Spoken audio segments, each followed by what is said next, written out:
What's up mga ka-wiring? So natakaroon sa transit mixer no. Install ta og clearance light.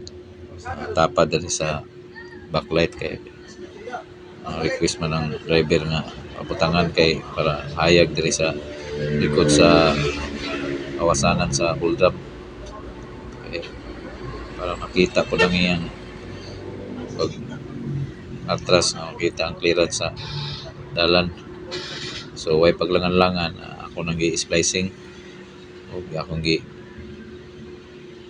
ang mga wiring o akong gi-reharness para makatestingan na nato ni kung goods ba atong gi-wiringan.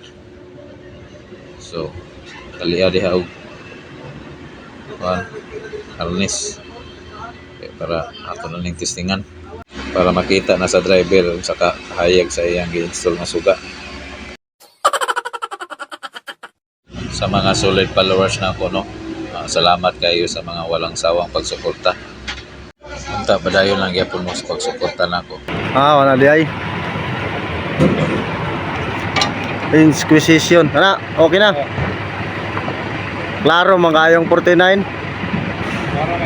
NZZ 8491. Ayun ang maklaro mo. Ayan eh. Walang kita ang kagwapo.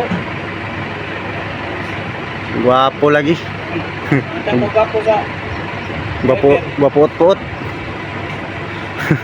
Saka na. Welcome to my vlog. Wala na. Siyari pa igwan eh. Yay, kusong ko yung makaipark. So kayo? Oo. So nakita na to no na nigana na gid nga atong gi-install nga clearance light. Nakita na gid ang driver ang kahayag sa likod. Ani. So moro to mga ka-wiring. Salamat sa pagtanaw. Babu.